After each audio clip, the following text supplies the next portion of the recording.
I didn't even click, bro. Okay.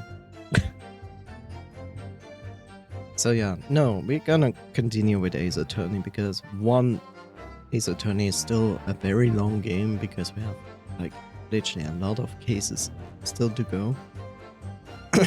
And two, I actually feel interested to see what this case is gonna finish on because now it's like more shit is going on.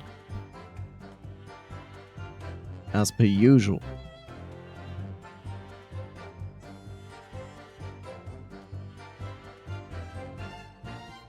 So yeah. Ace Attorney it is. So sit down, turn off your brains to save your brain memory and synapses.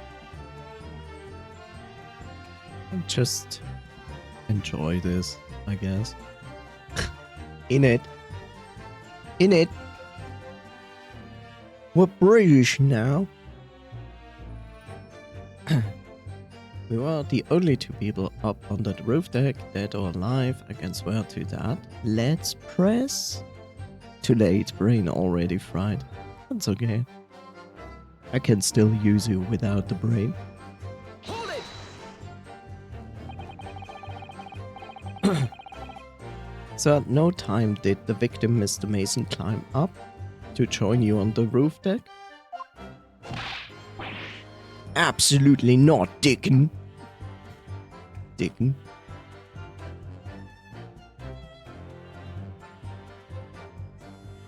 I ain't no zombie. No, you're a cat. Even T-virus zombies need brains to function. Not really. I mean, we have viruses and we have bacterias and small organisms that don't have brains and still function. So I'm not sure if the T-virus zombies really need the brain. Nobody has ever tried to remove the brain and see if they're still functioning. And I mean in a normal procedure, not like I'm shooting the brain.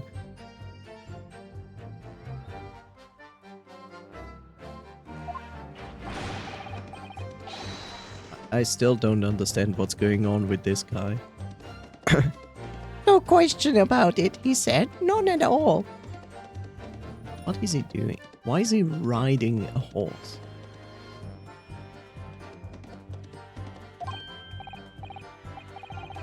But yes, of course. I remember seeing them both. Oh, look at him. He's, for the first time in the game, he's actually angry.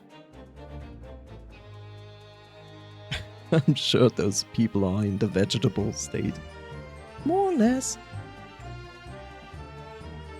I would like to see my microphone. Thank you.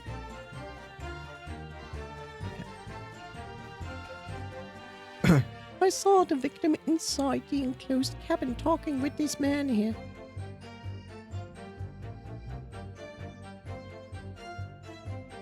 I wouldn't call that living. Is it true, Mr. McGill?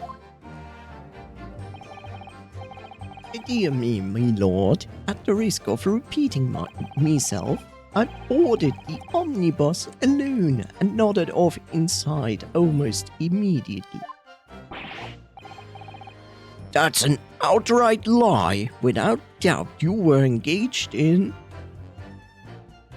adultery.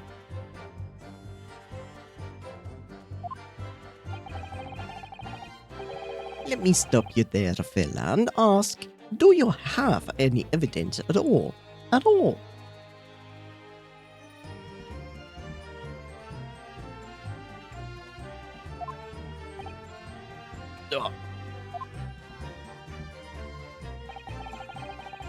It's all about the evidence in the court these days, sweeties. You would do well to remember that. ...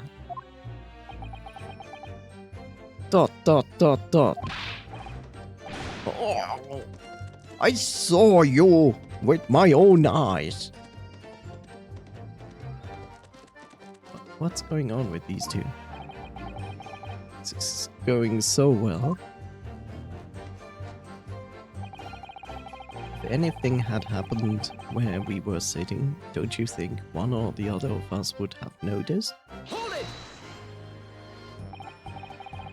Well, it was on the final run of the omnibus at past 10 o'clock in the evening.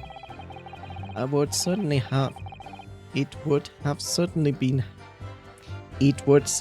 have been quite dark. Perhaps too dark to see clearly. This is some kind of a lark? No, I don't... What? Is this some kind of a joke, he said? Is that what he says? Or perhaps one of the other of you fell asleep briefly. Are you fair dinkum, sir? Are you fair dinkum? What does that even mean? Like, even if he's trying to insult someone, it's like nobody understands what you're saying. Are you serious, sir? That's what he said. It's impossible, I tell you. Are you fair dinkum?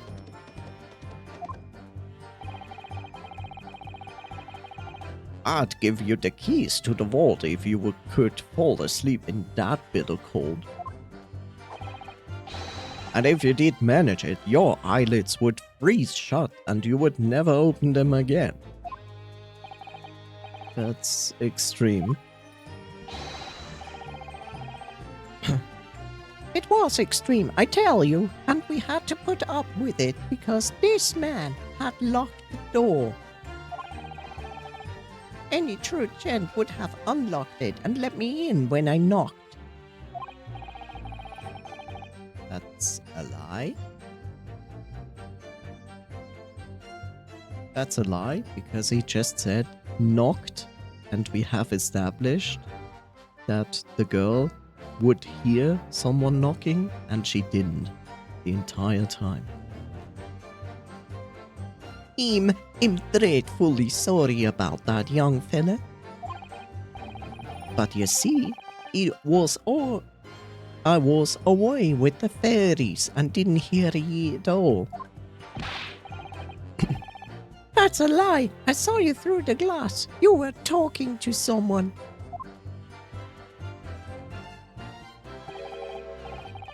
Nah, 'twas cold night, so it was. People do seeing things that aren't real in the cold. It's hardly surprising. Seeing things? Seeing things?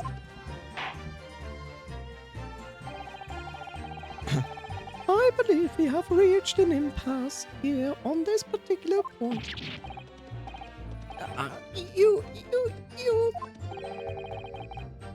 Don't take it personally, now, lad. If I'm suspecting this case, then this only fair that you and the other fiend are too. Open and free competition is what the capitalist society is all about. This isn't a competition. If this isn't a competition, I should like to be involved in, really.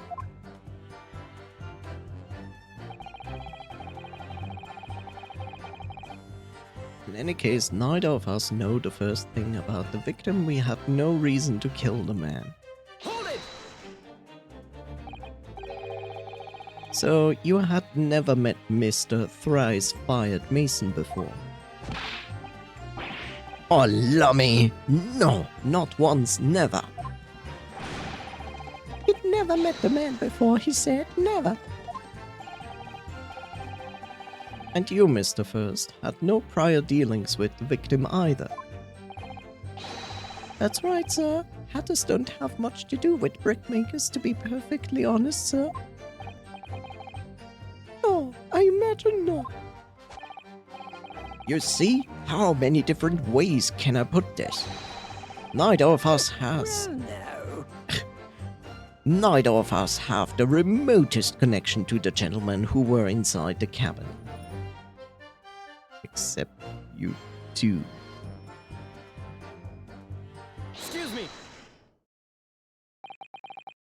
Mr. McGilded? Yes, Cancer. What can I be doing for you? Did the witness' last statement give you a pause for thought somehow? Not in the remotest. Not the remotest connection. Is that right now? I wonder. What are you insinuating now? Ah, Mr. Fairplay, it has been too long, so it has. Eh? If I'm not very much mistaken, I believe this fast approaching, is it not? Your repayment date. I beg your pardon? You borrowed 20 guineas from me, sir. At an unconscionable rate of interest. You tricked me. It's extortion. Oh, well now, is that a touch of begrudgery, is it? The sort of begrudgery that might motivate a fellow to pass his crimes off another. Ugh.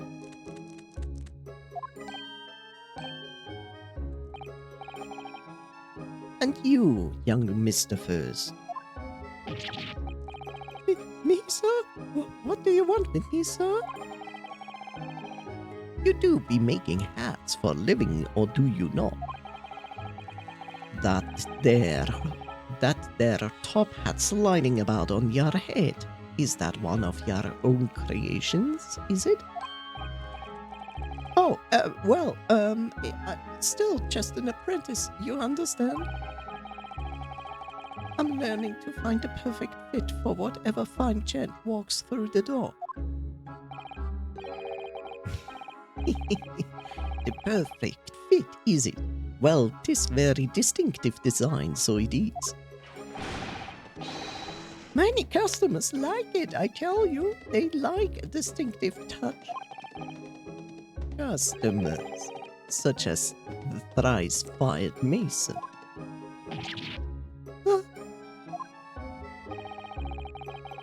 There was a photographic print of the victim submitted as evidence before me, lord.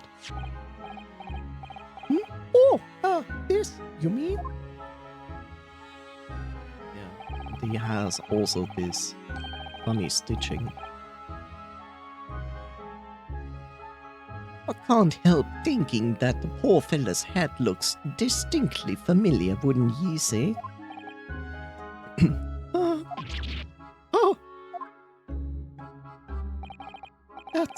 That's one of my hats. Aye, that is. So it would seem the brickmaker was a customer of yours.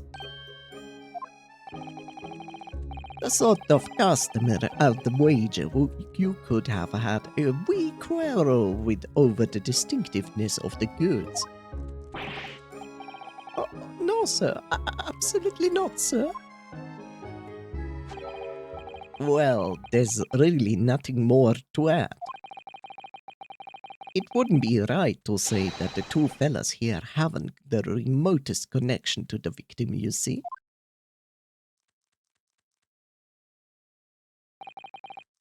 Arrest my case. You little weasel. Ugh. It's better at this than I am. Gosh, Mr. McGilded has certainly been thorough in his research, hasn't he? Unlike us. Please, don't let me little interruption hold up the proceedings. Skylight was shut the entire time. I tell you, we couldn't possibly have opened it. Hold it! Are you quite certain about that? That the skylight was shut the entire time? I'm going to lose my block with you in a minute. He's going to lose his rat with you in a minute. That's what he said. That's like saying the same exact thing without saying the thing.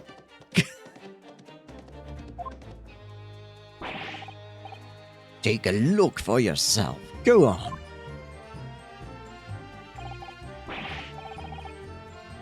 You see, it's shut fast now, just like it was on the night. Yeah, but there is a thing that allows you to open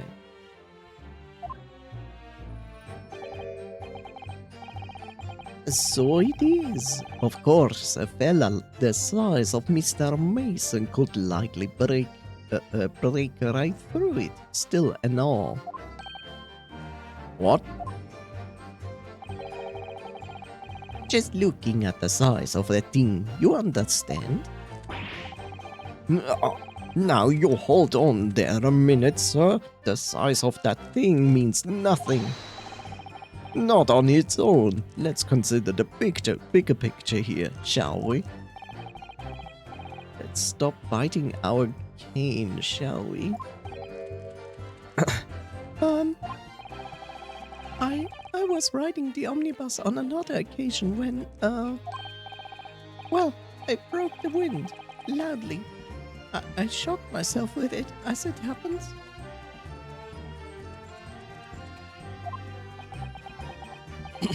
What? This is an unexpected confession, Mr. First. I understand what he said. It's just like, what? Why? Why is this now important? Oh, I just meant to say, well, the point is, I tried to open the skylight, you see? But just by luck, I couldn't make it budge. The stench was terrible. Everyone was looking daggers at me, sir. I went as red as a rouge, I did.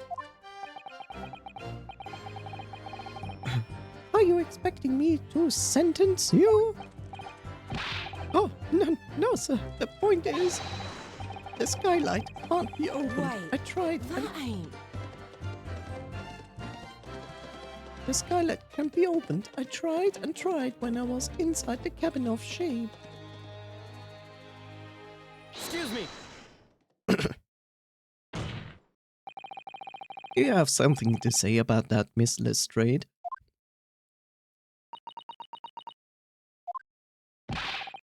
Miss Lestrade.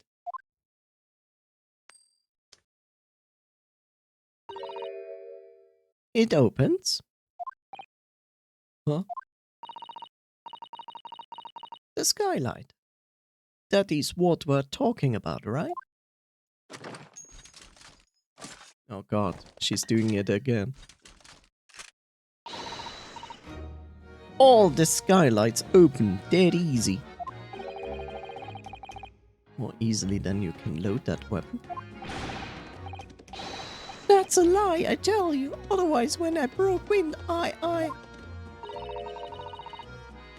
You can do it from the inside, you mug. Oh, Look, a few weeks ago, I was up on the roof deck of one of the tracks. And I had a great haul. I mean, I had purses coming out of me ears. Why is this English? Miss Lestrade, this is not the forum to be, forum to be eulogizing on the subject of your criminal activities. Yes. Well, anyway, I had a bit of a scare. When I lifted the last bloke's purse, he got wise on me.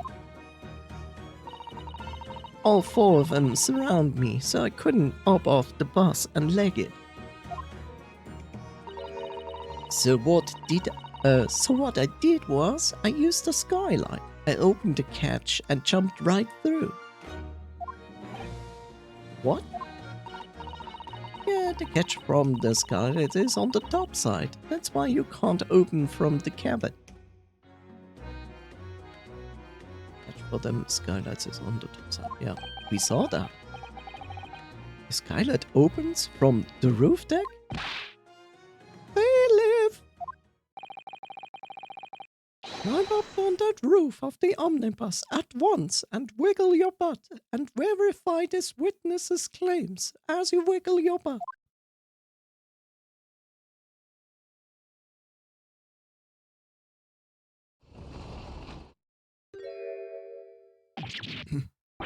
Oh my head. See?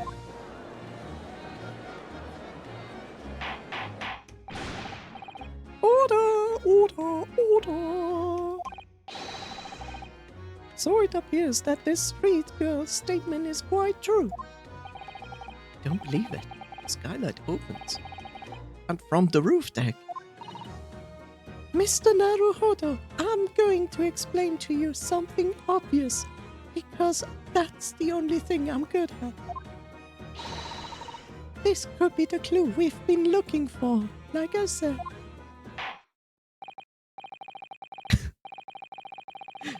Well, counsel of the defense, please continue with your cross-examination. Yes, my lord. So, the skylight opens. Perhaps I should investigate for myself. What do you mean, investigate for yourself?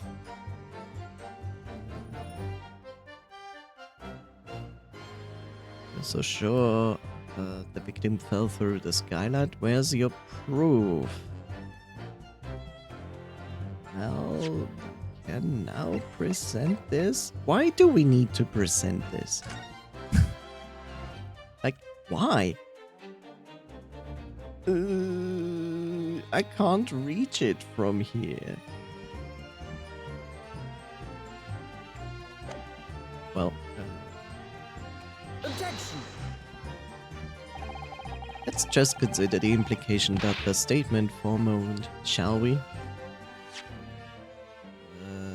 Sure. What?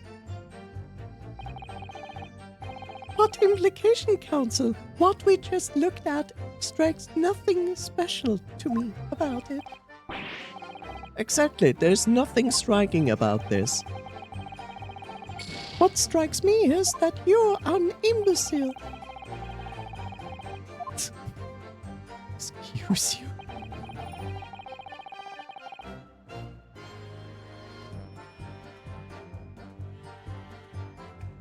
Sure. Hold it! Proof.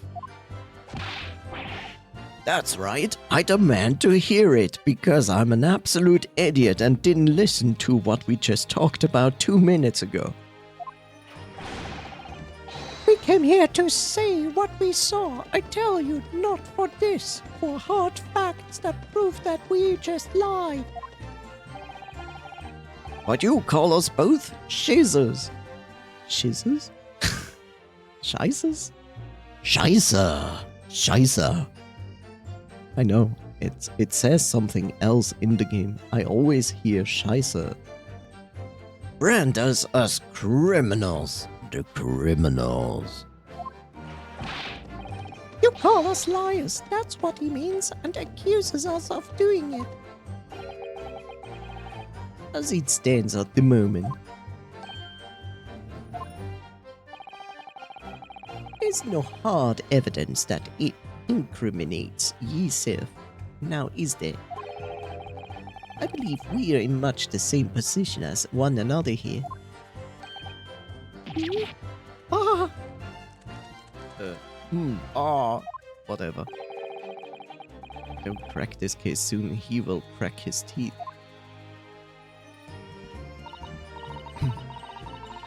I wonder if these two men really were involved in some way. Couldn't say, I mean, I don't really know what I don't really know anything about them, do I? Although by the same token, I don't really know anything about Mr. McGilded either. It's so hard to know what to believe here. I think. Oh, God, it hurts. We should try to remember that it's evidence alone that can truly determine the outcome of the trial. Evidence. No one can argue against decisive evidence. No one can argue against decisive evidence. I think we have established this like hours ago. Like 3 cases ago, and I still have to tell you. Including the members of the jury. So you're saying what we need to do now is to find a conclusive piece of evidence? Make it stop. Yes, Mr. Naruhodo, precisely. You repeated what I said. We are both done.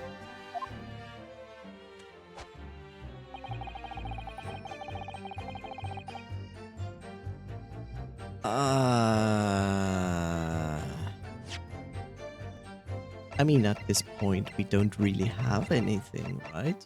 Evidence-wise. And we cannot really point out the sky glass. So, I don't know. Hold it! Keep pressing? So, at no turn, we had this before. Absolutely not. They can... Yeah.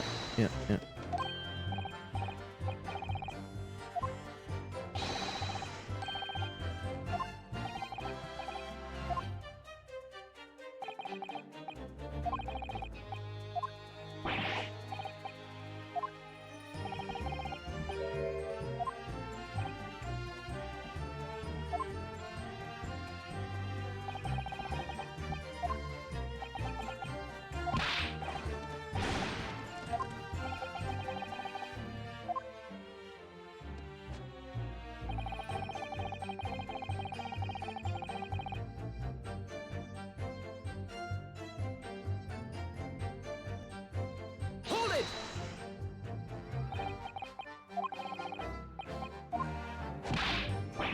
I'm just trying to find something.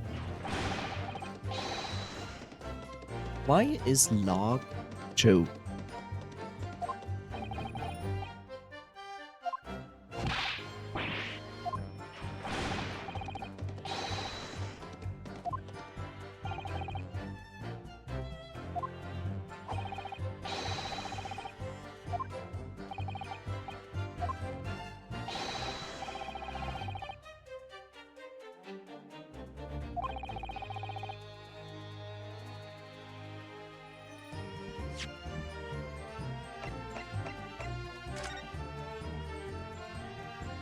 He locked it? How? We don't need this text at all. Okay. How exactly did he lock it? That's my point, like, they say he locked the door, but you cannot lock the door in this thing. There's no keyhole or anything.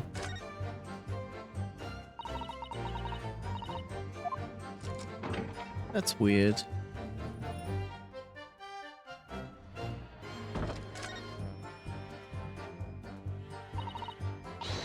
Stop it.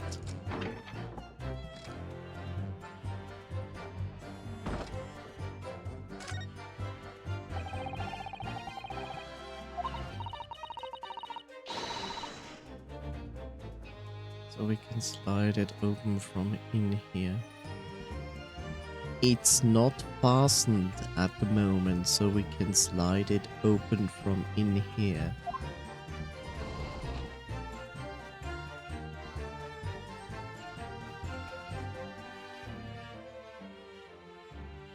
Okay. If I go back, will it close? No.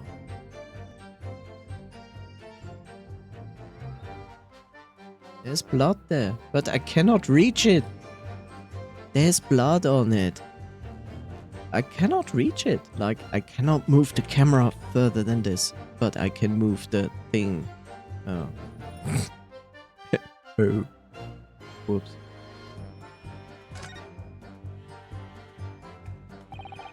You can certainly see inside the carriage through this opening, that's for sure. Yeah, there's a lamp enclosed in the cabin, so I'm sure the witness could be able to see clearly. It's not good first. Are you stupid?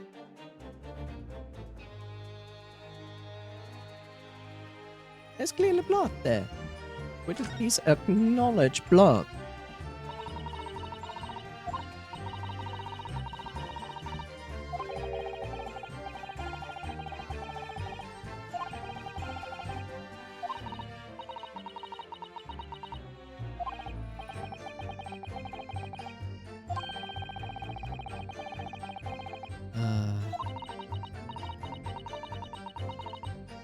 Blah blah blah. Are you... Bro. Bro. Are you kidding me, bro?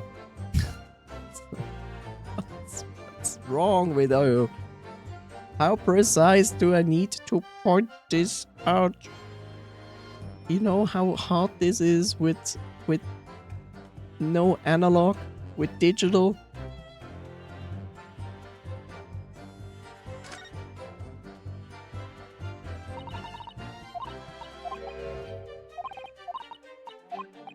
Hello? Would you acknowledge that there's blood? Are you kidding me? I'm going to end you. Certainly see and take the carriage, yeah, closed cabin. These guys, like, what is wrong with you?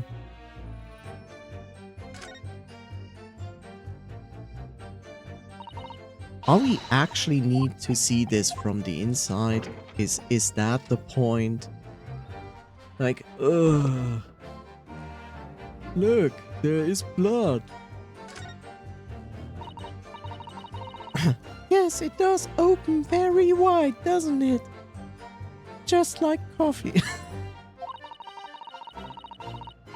Wide enough to kick someone like you through. Certainly, Mr. Naruhodo. Why someone like me? Ah! What is it? Look, just there. Look at this. That's, without question, ketchup. Which we haven't seen from the top. It's ketchup. Why would there be ketchup there? Surely. Can't be unrelated to the case, can it? I'm fairly certain it's related to matcha hot dogs and ketchup. Details of the omnibus have been updated in the courtroom. Hooray.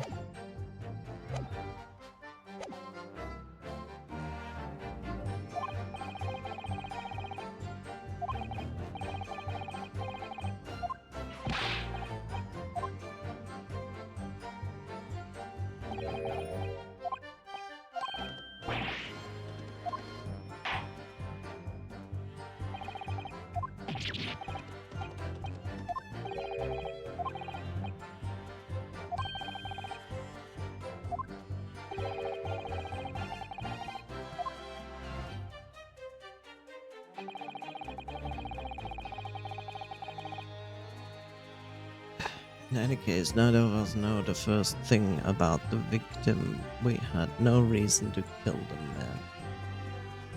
Which I could potentially point out the ledger. Skylight was shut the entire time. I tell you, we couldn't possibly have opened it, which is a lie. And now I should be able to present this. On the night in question, the victim was fatally stabbed in the stomach, and immediately afterwards the victim's body was pushed through the skylight into the cabin below. Those are the facts, and the irrefutable proof remains clearly visible on the omnibus that stands before us today in this very courtroom. What?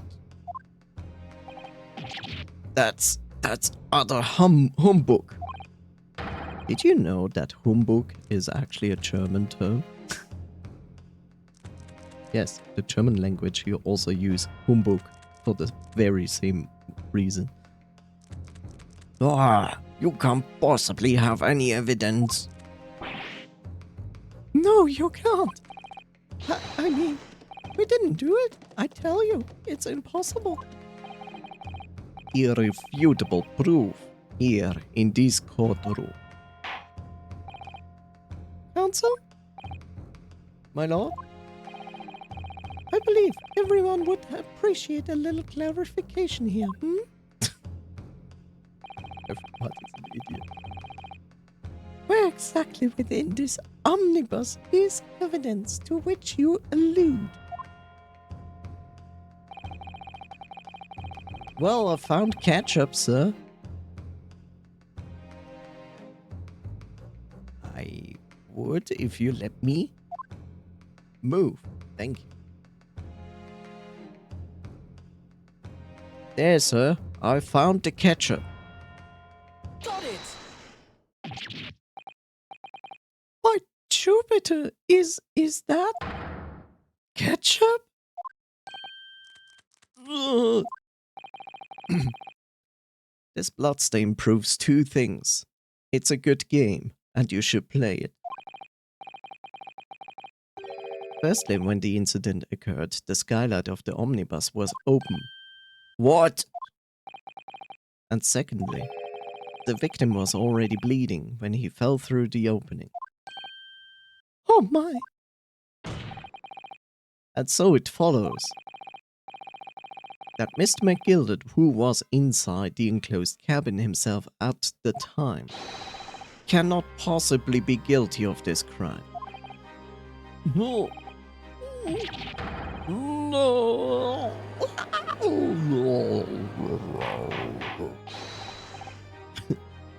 Order! Hold it! But. Yes, I like mud. It's something nice. Okay. But the blood could have sprayed up there when the fellow was stepped inside the cabin. Right. I guess the thing... No, it doesn't work. The frame. And you found its way that... And only found its way to that one particular spot on the skylight? Sure, would have been... Sure, and that would be very convenient. No. And let's keep it in mind, the skylight catch can only be unfastened from the roof deck. I myself wouldn't have been able to open it now, would I? But. Yes, buts are good. Touch them. There's no way to know for certain, is there? If the gent really fell through the skylight, I mean.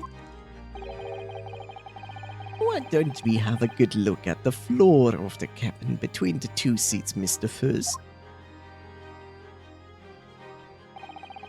This all too plain, if ye see. There's the aftermath that shows the poor fella dropped from the fair height right there, so it is.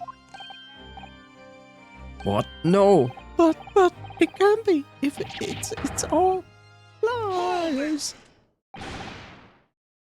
My fellow jury members, I think we can all agree that this is clear proof of the defendant's innocence, can't we? I believe we can, yes, sir. It's clear to me now where the filthy rubbish can be found in this courtroom. So they thought they could pull the wool over my eyes, did they?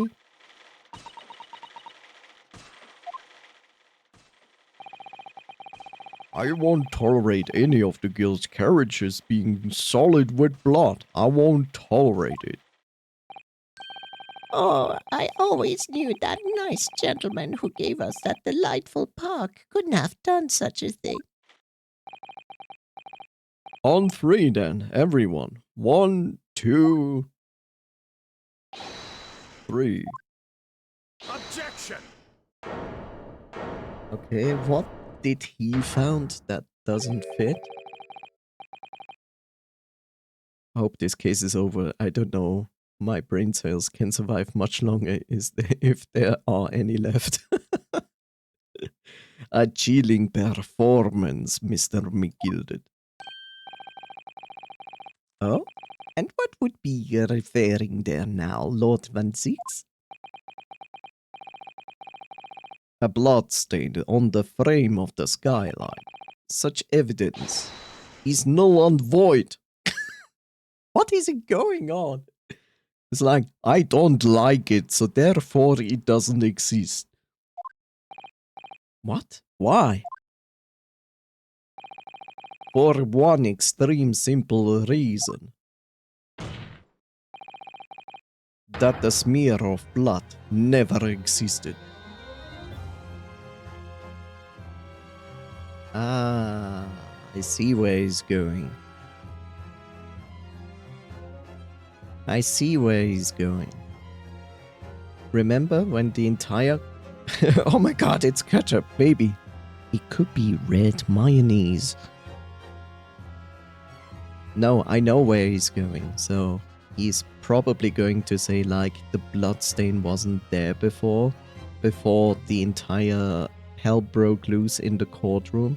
The time where she was able to take away stuff from the compartment inside the omnibus, she could have also had the time to actually put blood on the frame.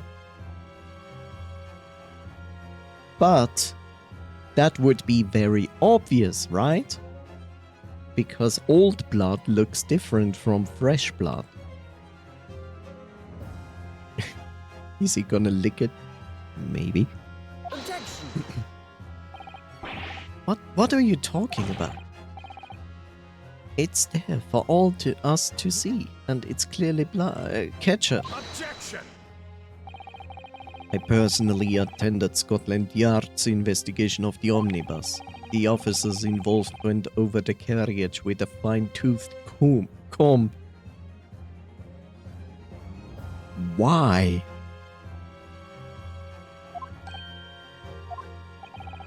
So I can state with absolute surety.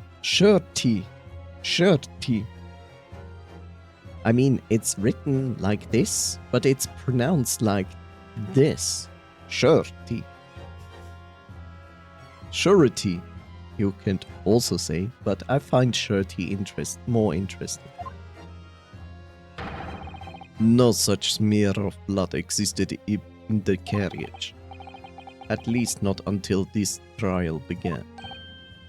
But... Are you suggesting, Lord Van Six, that this stain of blood was... fabricated, my lord? Yes, and while this court has been in session. What? Nani?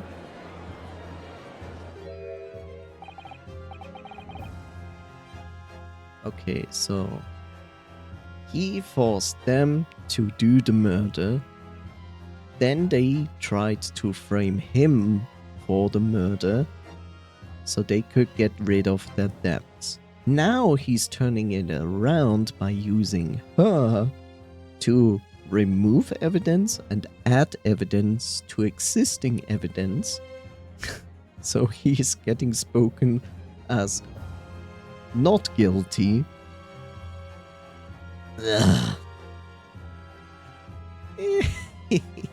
What palaver. I must say, I didn't expect such a crude reasoning from a prosecutor of your standing, Lord Van Six. But I'm Magnus McGilded, a fella known all over the capital for these fine contributions to the public life. I don't take kindly to slander. and I'll fight it to the bitter end. Even if it's rolling off the tongue of the Reaper of the Bailey. Mr. McGill, I realize that this is your first appearance in the court as the accused. However, I am well aware of your involvement behind the scenes in a great many affairs of dubious nature. You are very adept when it comes to avoiding getting your own hands dirty. And each time it happens that a case you're involved in is investigated, you adapt the facts. Adapt the facts? What does that even mean? Is he... When you wield a fortune the size of Mr. McGilded's, however ill-gotten it may be, nothing is impossible. Tampering with evidence, manipulating the scene of a crime, bribing witnesses. I toast your ability to concoct the most convenient of stories, sir. Toot toot toot, Lord Van Six. This will not do, to be sure. Will it now, Counsel? Oh, no. I think it's fair to say this does all sound like rather far-fetched. Excuse my desperate man. Excuse by a desperate man. The blood on the skylight didn't exist, ye say. But if used with all, cast your minds back. Is it not true that the omnibus there has been in the courtroom the entire time? How could anyone possibly have put a smear of blood in it without the world and his wife seeing? It stands next to you. Isn't that right, Counsel? It's true. No, it's not. The omnibus has been in full view for the entire time that the court has been in session. No! My learned friend. Here's to hearing your opinion on this matter in your own words. As you wish. Could someone have tampered with the omnibus during this trial? If you're asking me, I think it could have been possible. Ugh.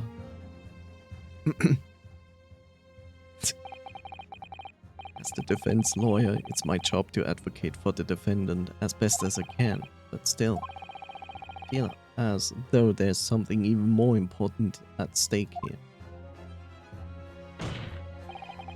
There's no evidence to suggest that the defendant did as my learned friend suggests. However, in the terms of having the opportunity to carry out the alleged tampering, there is one possibility. Oh, good gracious!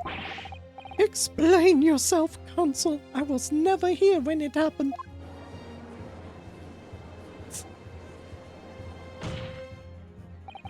Yes, there is. It seems my learned Nipponese friend has no intention of running from this deceit. Deceit? I'm sure everyone still remembers clearly the recess that we were forced to take. As a result of the smoke grenade fired by the witness currently in the stand, Miss Gina Lestrade.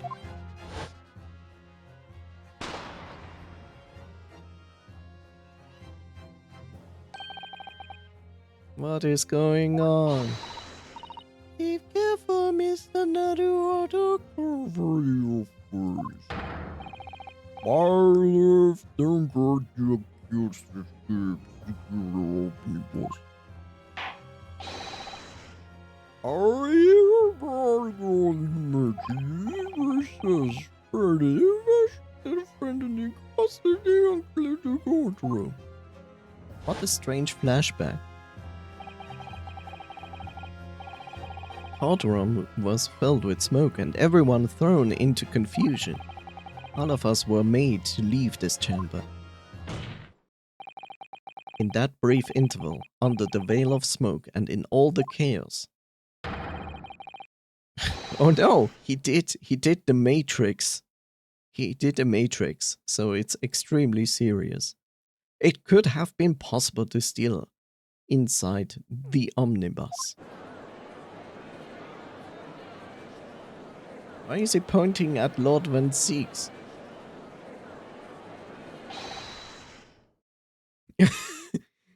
Are you wise? I am. What are you trying to pull here, you rotten feckless gorger? Feckless? Gorger? You're supposed to be defending me. This a wicked plot. This a plot to undermine me, so it is. Objection! Whatever you think this is, it changes nothing. The facts are the same. After this courtroom was evacuated early as a result of the smoke grenade, a number of inconsistencies materialized in relation to the omnibus. Inconsistencies such as, did he even listen the entire time? Does he want to play fair or not? Not. All in. To start with the storage compartment underneath the rear passenger seat. When the police investigated the omnibus, this compartment was full of the driver's items. Secondly, we have the smear of blood on the edge on the skylight. As I have said, that was not present at the start of the trial this morning. Unfortunately, Lord Van Siegs, no one is able to corroborate your claims. Yes, you have like Scotland Yard and like a report. Fire discharge. Like, what is he? He shouldn't even be in court with this age. That's true. I just believe it. When the omnibus was first wheeled in, both the storage compartment and the skylight were shut. Accordingly, I'm afraid to say we cannot establish with any certainty if this evidence is the result of tampering or not, because we do not believe in our own police force. And there's something else in the compartment that could be carrying blood.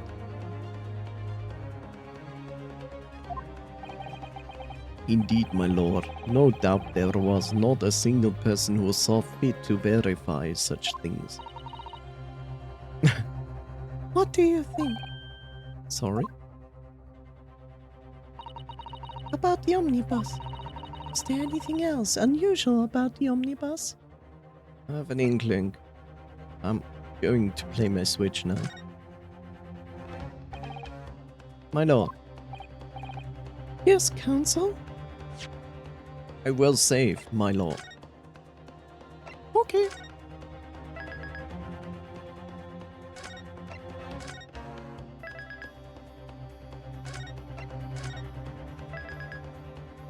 Save, my lord.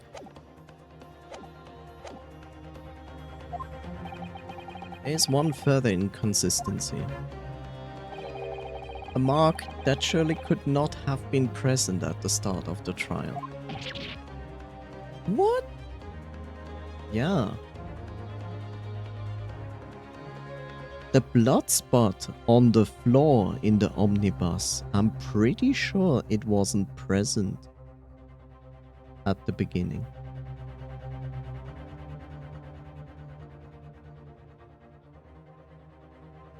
I was kind of surprised when I looked into omnibus again and then suddenly was blood on the floor, because I was at this point convinced no, he couldn't have fallen to the floor, there's no blood on the floor. There's just a blood spot on the seat. So, it's that. What in the devil's name are you going to say now? If you dare to betray me, you little maggot, Objection. you better... Silence, McGilded. The court awaits the defense's clarification. Let's try to keep swinging one way or another. I have no idea what the truth and what's deception. What I'm supposed to believe here. I shall have to ask you to elaborate, counsel.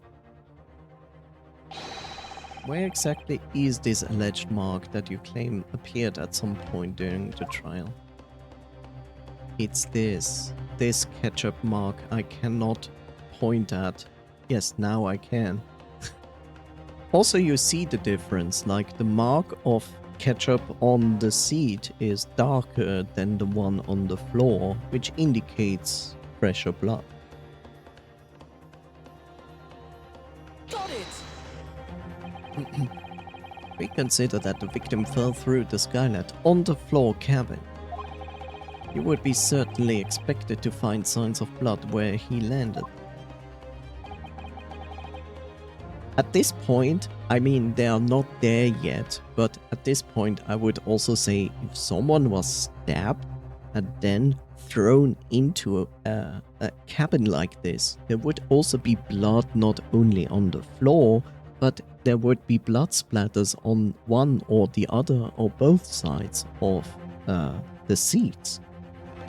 And maybe the walls. Potentially. Not necessarily, but potentially. But as far as I recall, this bloodstain on the cabin floor was not there when the omnibus was first brought into the courtroom. I'm shocked! I didn't even notice, despite that we all looked into it. Good lord!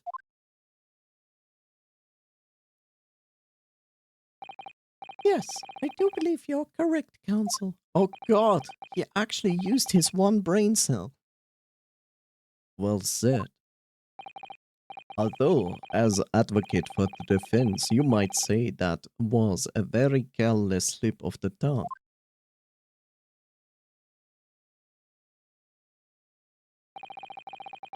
I believe that bloodstain on the floor is a decisive piece of evidence. But if the question is whether that evidence is genuine, or whether it's an unlawfully fabricated, or it was unlawfully fabricated by someone, I feel compelled to admit that there's at least a possibility that the evidence is fake.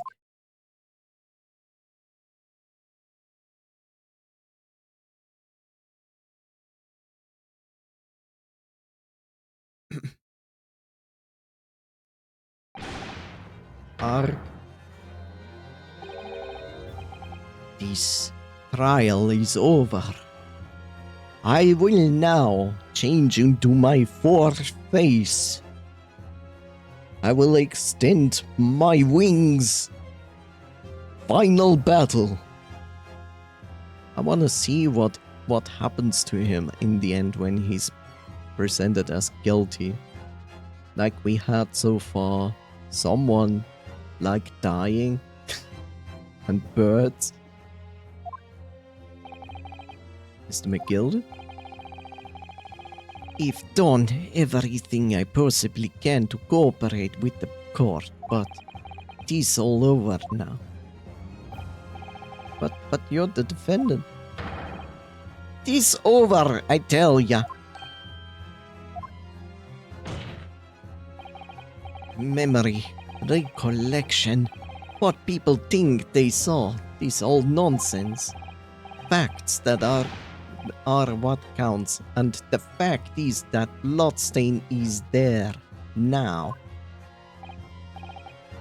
Well, and over the course of this desperate trial, long and extremely drawn out as it has been, that good-for-nothing ripoff Bailey has failed to present any decisive evidence at all. I'm scandalized, man. So I thought better of you, Lord 1-6. Well, my lord, I must concur with the defendant. The unaffirmed recollection. The unaffirmed recollection of an individual cannot stand as evidence. At this moment in time, the particular bloodstain in question is very much in existence. And this absence of any credible method by which to prove its alleged previous non-existence, existence, and happy trees. Thank you, Bob.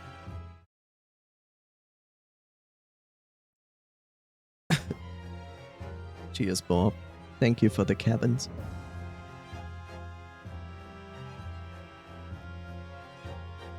And the happy little trees. I regret to say that it would be improper for this trial to continue. Your lordship can't be serious.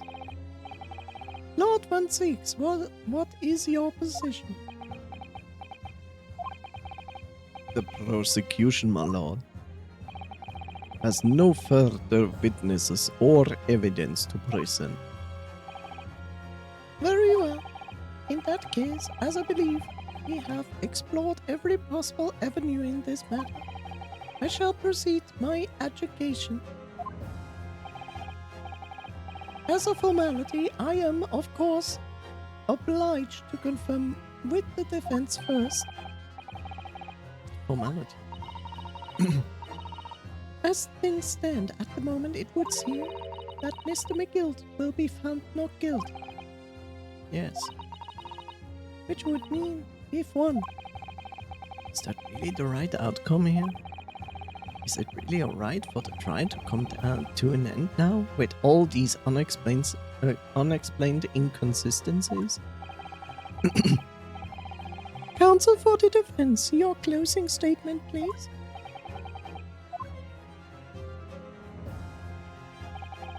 Yes, my lord. The defense believes. Yeah.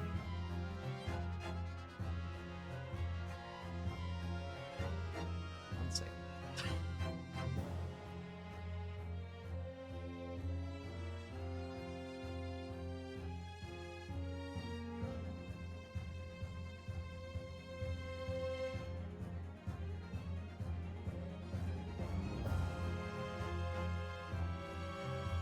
I don't know. I think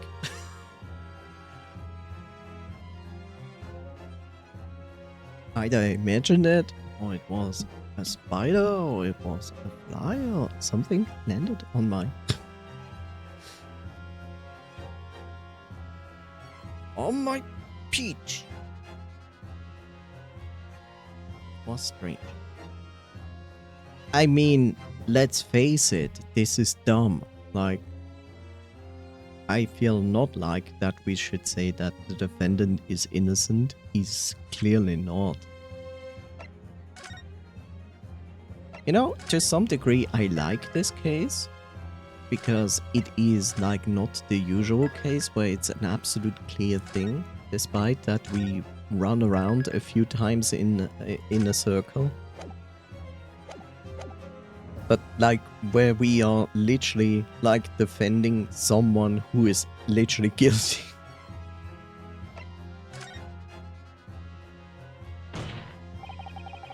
I am here in this courtroom today to advocate for the defense of my client, Mr. McGilded. However, at this moment in time, I cannot in all good conscience attest fully to the defendant's innocence. What are you saying, man? Without any question, there is no conclusive evidence to prove that the defendant is guilty. However, there is also no conclusive evidence to prove that he is innocent. Good gracious me. Order. This is unprecedented behavior, counsel. You know, the best part is this still happens today. And I'm like, why? Like, there should be always the option for lawyers to decide that my defendant is actually guilty. And without good conscience, you cannot defend someone like that. I mean, they can do that, and then they will literally give up to defense. And in other words, they would give up being the lawyer to the defendant. But I feel like it should be the way of like the defense should have the opportunity to prove the guiltiness of the defendant if it's clear that he's actually guilty. And yes, it's actually really sad, even these days, that the people with power and money usually get away. And even if they don't get away, they usually find a way to reduce their sentence drastically. And in most cases, they just do it by, you go to jail for this amount of time, and then they behave like angels for a year. And then they go back and go say like, I behaved like a good little angel, therefore my sentence should be lowered. And they get through with that. They even go and then pretend of like, yeah, maybe we should drop it from here on and do like something where I have not to reside in jail. And I find this honestly disgusting. It's absolutely disgusting. Like, not long ago, there was like a huge pharmaceutical incident of price gouging and so on. And then they are literally getting sentenced to jail. And they still, at this point, managed to reduce their sentence time before they even attended it. And even after that, they went like, okay, so I was a year in jail, or I was like this amount in jail, I was a good person, let's reduce it. Or like even let me out and I pay an additional fine for it. And I'm like, what the fuck? This is no justice system. That's just dumb shit. While otherwise you have like a lot of people who are actually innocent and just get framed for something else and go to jail forever. And it's like, yeah, sure. I will be honest, I feel like most justice systems, when it comes to courtrooms, do not work. If they worked, then people with power and people with money should never given any advantage in any way, shape or form. If they are sentenced for 50 to 100 years into jail, then there should be no chance for them to get out. Not in any shape or form.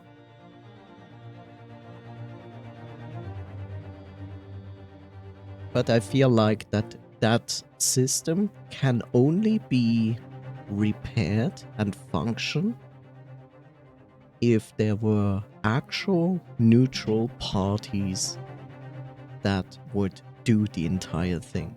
And I mean from the Lord guy to the jury to the lawyers, that everything would just be on a neutral basis where they have like no influence. And it doesn't work that way because like people in the jury have like subjective opinions. Then you have the judge, which also could potentially just be pro towards a certain kind of group or political movement, and they will just unfairly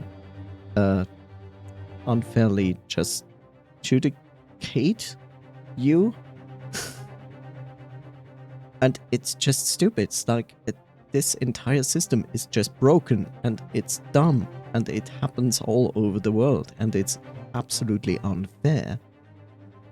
You know, if you're like this one guy who has like no power, no money, and you're getting, let's say, sentenced for something you did for 20 years, then yes, you should have the chance of having good behavior in jail and getting reduced time. But when it comes to people who already come in from a powerful position or being wealthy, I feel like in that case, you should be far less lenient towards it. I mean, you still could do something like good behavior, slightly reduce the time, but by slightly, I mean really slightly. And not like half of it. It's like, no. Rich people have always been given special treatment. I know, no matter what time we are living in. I know, it's because they can bribe people. They bribe people in court, they bribe people outside of court to who have power in court. It's all of that. They even go to pledge of like if they could rather pay a fine instead of going to jail for 20, 50, hundreds of 100 years. They rather gonna do like pay a fine, even if it means that they had like to take a credit from someone. Look, there was another case of someone, again in the pharmacy space, that literally did shit, and they removed his ability to ever work in pharmacy again. He still works in some way in with a company that does something pharma related, except that he is not directly connected to it. And it's shit like this that is just dumb. So yeah. A defensive lawyer calling the accused's innocence into question. Are you of sound mind?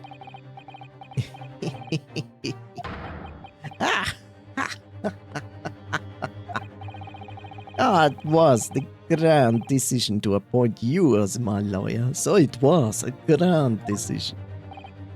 What?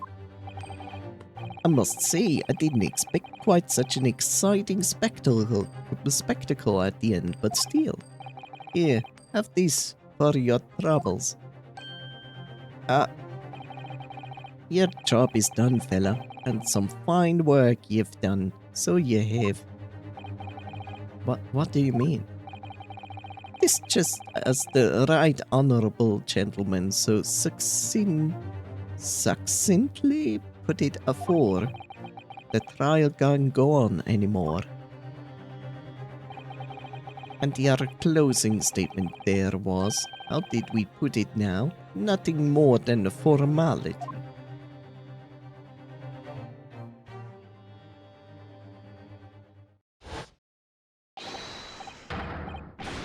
Ah!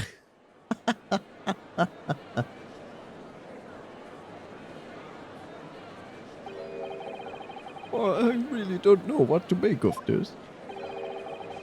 What evidence we've seen genuine, or was it fake? His lordship would be fuming. Any unsightly rubbish should be disposed of promptly, as I said. These stinking rich are always guilty of something. You, mark my words. I feel terribly ashamed that I've ever doubted that lovely man who gave us the lovely park.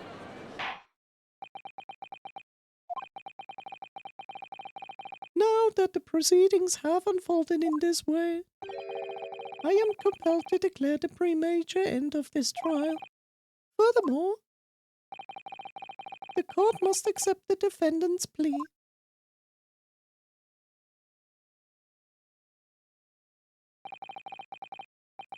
I thank you kindly, my lord.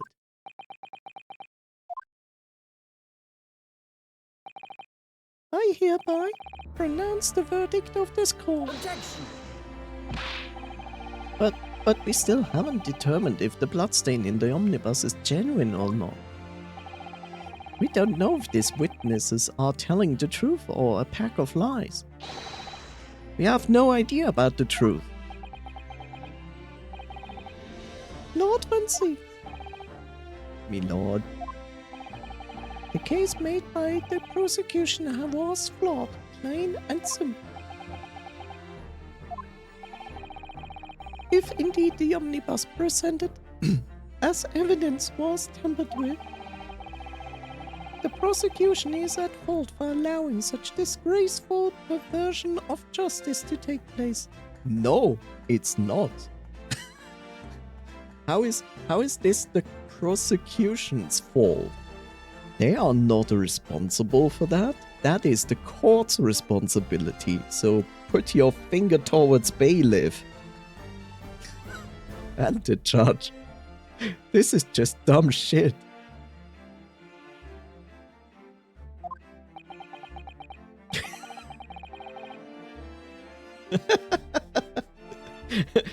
It was your responsibility, clearly, because this is not our fault. No, of course not.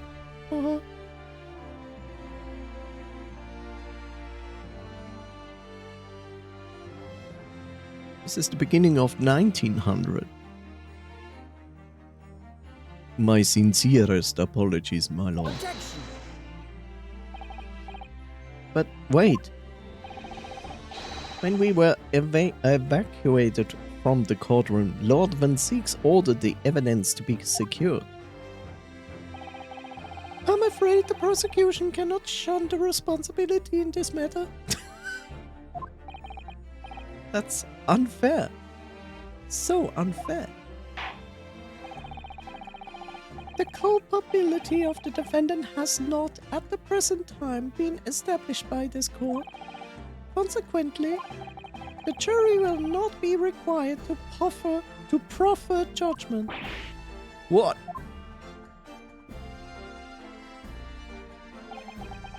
Well, Lord Van Siegs, it has been a pleasure, so it has. And as for you, dear fellow, I couldn't have asked for a better defense. Do you mean to tell me that this has all been a grand waste of time? It's all law of the land, my good man.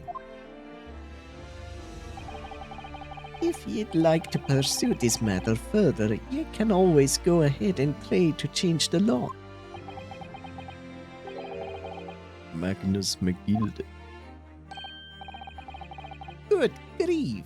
You've more to say to me, have you? Just one thing. A warning. This is far from over. Well, something to be looking forward to then. Ah! I hereby pronounce the defendant, Mr. Magnus McGilde.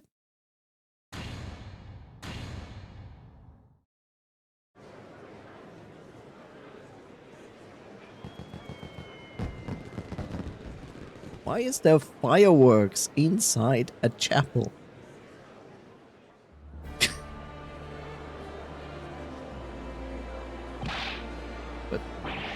But he's not innocent either. This is an outrage. What are you talking about? Man's been declared innocent. What the hell is this law? This is British law.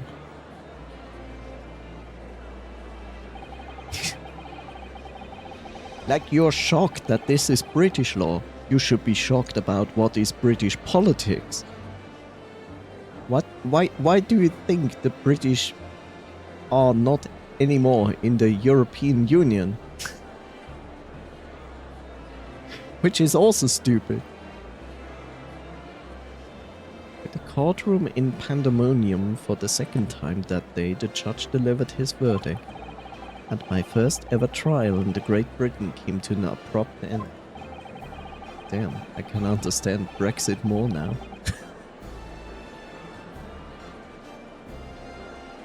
the majority of people didn't want to leave the EU at all.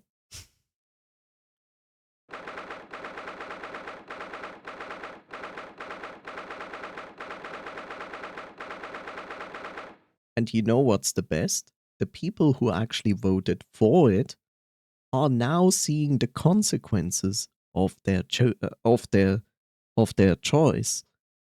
You know, like like the best example is like there's a village. There's a village near the coastline, and it's a nice cozy village. And then then the government decided, okay, since we are not longer in the EU, we need like we need border controls, right? For stuff that goes import and export. So they decided at that place where this village is, they're gonna build a port for that. And the guy, and then they interviewed a guy there who was there and was like, I'm shocked. I don't understand why they built this here. Point one, he doesn't understand why they built that there. Secondly, this makes no sense. I voted for Brexit. And now he realizes what he voted for. Good job. Oh no, the consequences of my actions. And with it came. And it came without any lubrication. Ouch.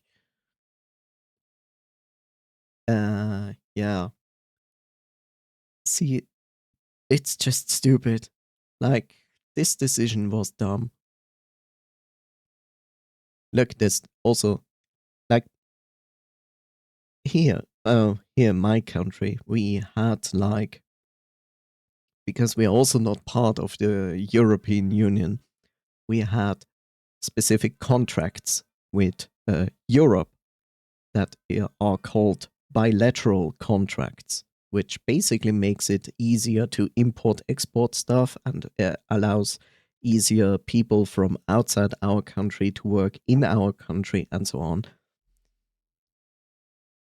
We have, as every country has, a political party that is very conservative, and I lovely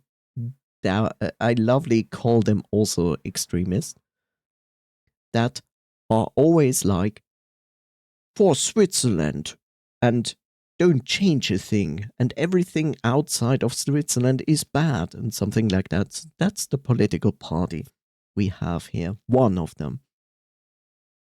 But sadly, they are one of the bigger parties. We have many parties. It's not as bad as America, where there's just two big political parties. We have many political parties, but they are counting to the bigger ones.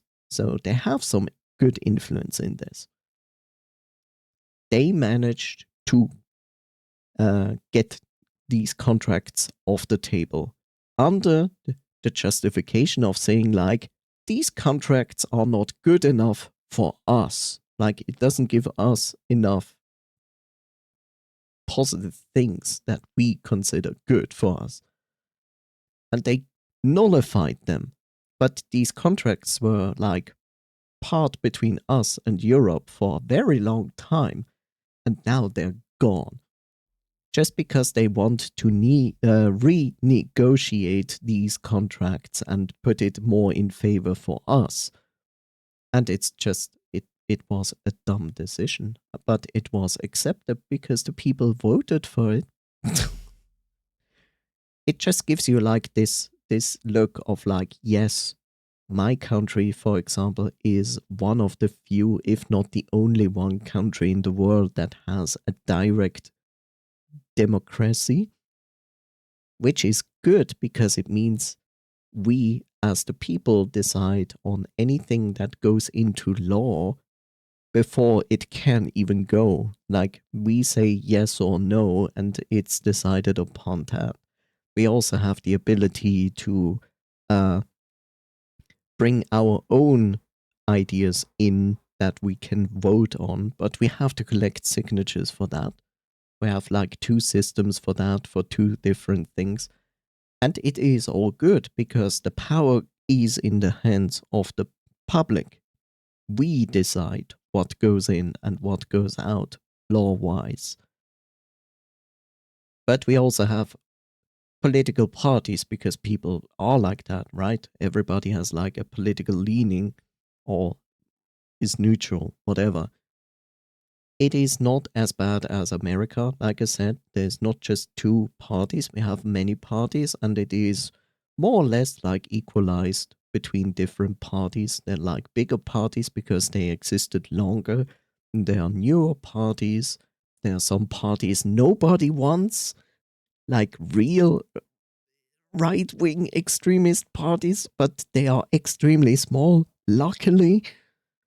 And but like one of the big parties is a very conservative party, sadly, and they have still a big influence in everything.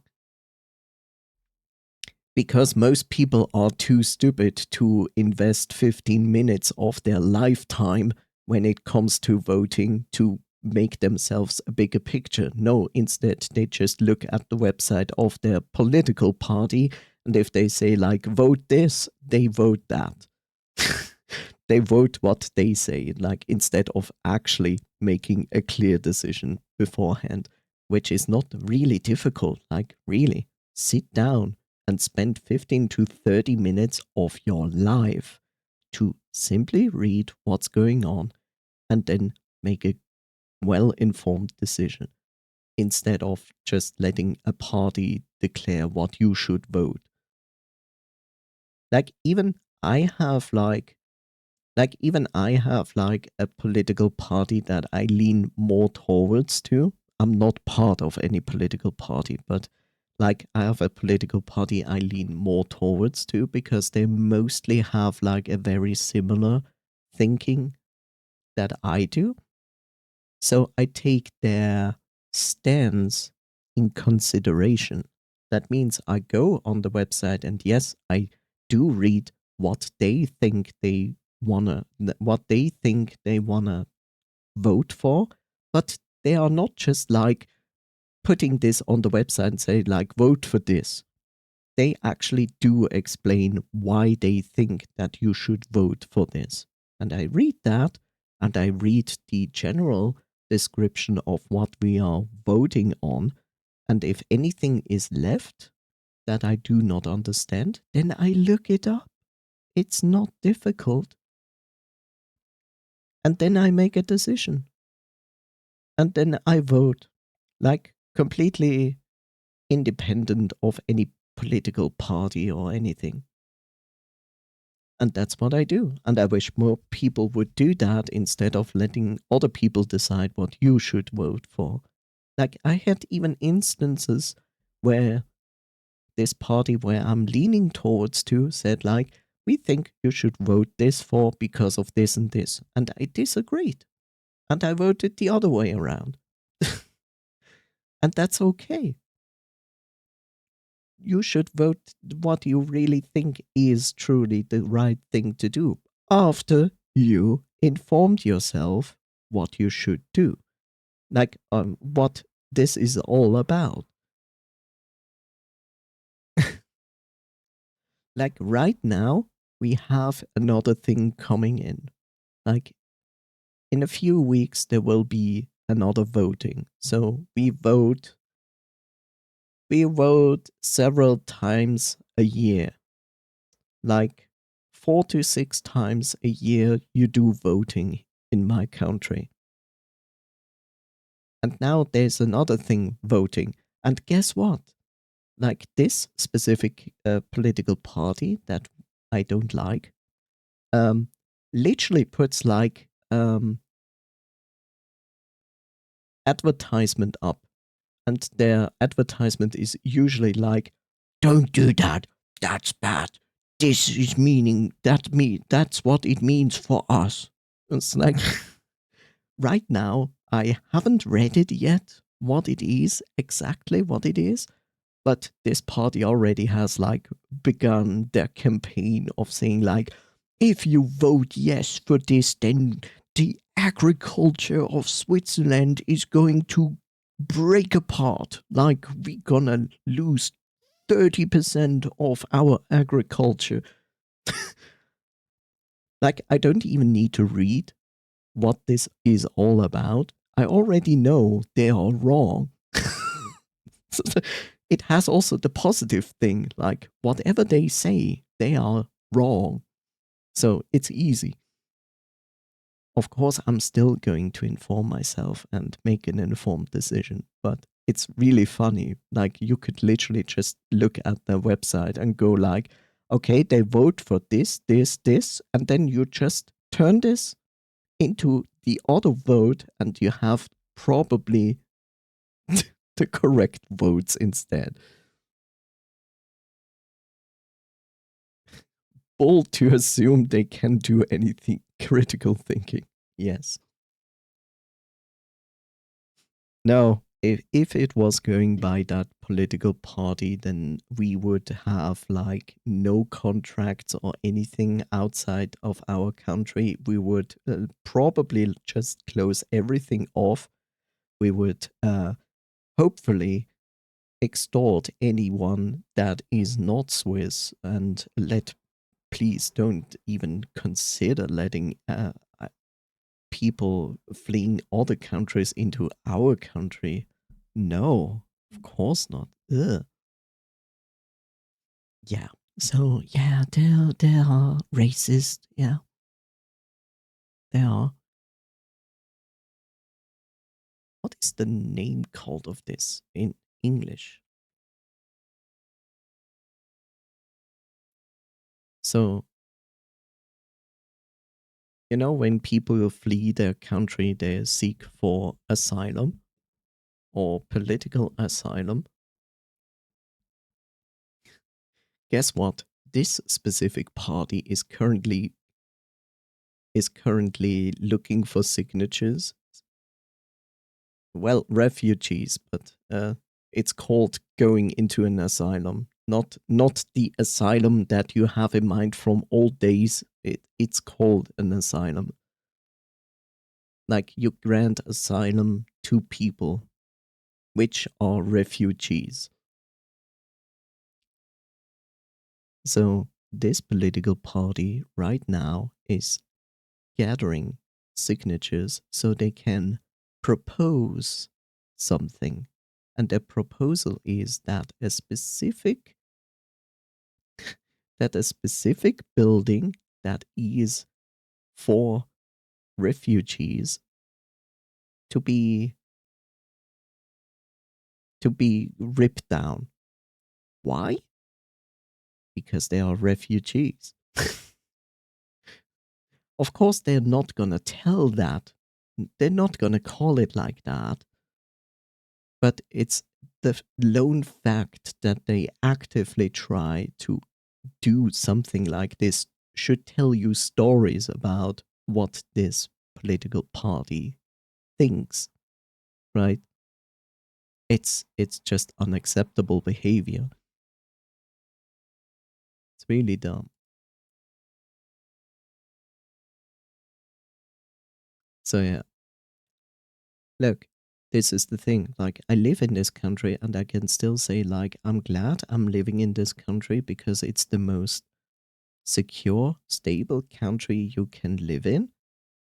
But it is also extremely overpriced and it is not without its problems. It's still a country where we vote, where most people still vote,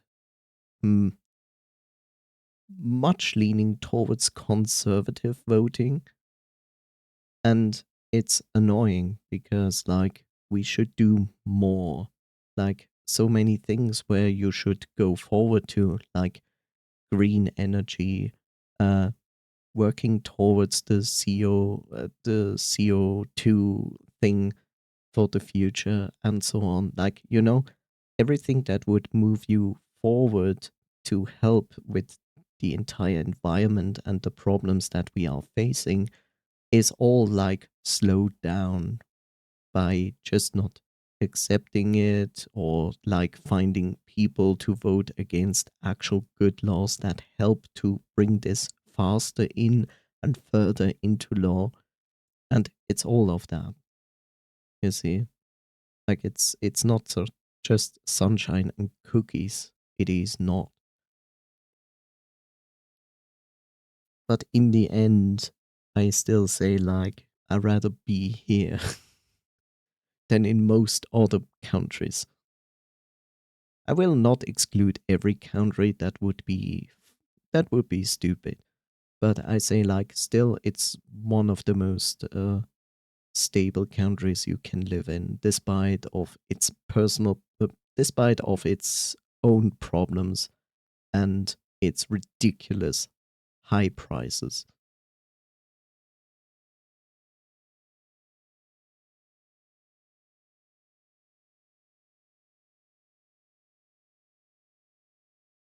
Like, literally, like, if I were Swiss, if I were Swiss, I would be insane to literally consider, like, moving to, let's say, Germany. It's like, that would be so stupid. Like, you would do yourself no favor. You would need an extremely good reason to really move to another country than Switzerland when you already live in Switzerland.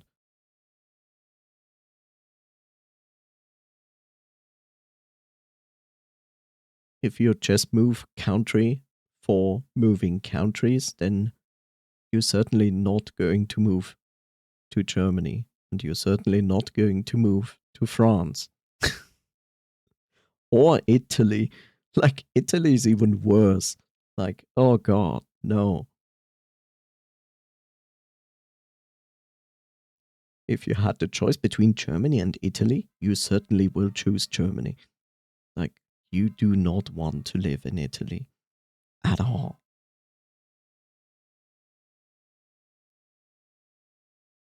Oh no, it's the Italian mafia. The Italian mafia is probably the least problem. The biggest problem is the government itself. But look, even if you take all these problems, right, and push it aside and have now Italy in itself without the government and the crimes, there's still a good reason why you do not want to move to Italy. Do you want to understand how the post system in Italy works? Because in Italy, when I go, like, Italy, it's like, think about this. Italy doesn't have one post system, Italy has two. One post system is a private post system, the other one is the government post system. And here comes the first problem. Both of them use different, what is it called? Let me look it up. I forgot.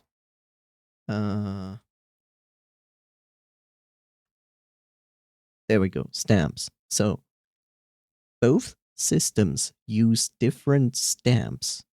That means if you're a tourist in Italy, you are not aware of this. Depending what stamp you put on your letter, decides which of the two system is going to pick it up. So if you don't know that, you might end up with one or the other. Now you would think to yourself, well, is that really a problem? And the answer is yes. Why? If you send something with the private post office, your letter will take probably 6 to 8 weeks to arrive at its destination. That is no joke. That is reality. Now you would say, like, okay, good, then I go with the government post office. Good luck. It will take 4 weeks. Yes, think about that. The faster government post office takes 4 weeks to send anything from point A to point B. And I can attest to that because, like, my mother went to Italy and sent me a postcard from Italy. She came back. She was already here for 2 weeks when I received the postcard. Yes, it took that postcard over 4 weeks to go from Italy to me. That is insane. Like, that's insane. I was flabbergasted when my mother told me about this. And I was like, how? How can even the people of Italy be okay with this? Like, that's so extremely unreasonable. Just as a comparison, if I put a letter into a post office box, now, like right now, it's night. It will be picked up tomorrow. No, tomorrow is Sunday, but let's assume tomorrow is not Sunday. Tomorrow is a normal day. So if I put something into a post office box right now, it will be picked up in the morning, and it will be 1 day later at its destination, no matter if it's at the other end of Switzerland. It doesn't matter. Like, we have two systems. We have A post and B post. A post is a guarantee that next day it arrives. The B post, on the other hand, means you have it will take like 2 to 3 days, depending what the destination is. But in both cases, that is extremely reasonable. And you can also see this, like if you put like any letter into a post box, it will usually be emptied in the morning, in the afternoon, and in the evening. Like 3 times a day, they're gonna empty this thing. And then they're gonna send it to a central sorting station and then send it to the destination. It's like, okay. And I'm like, what? 4 weeks? I just imagine that.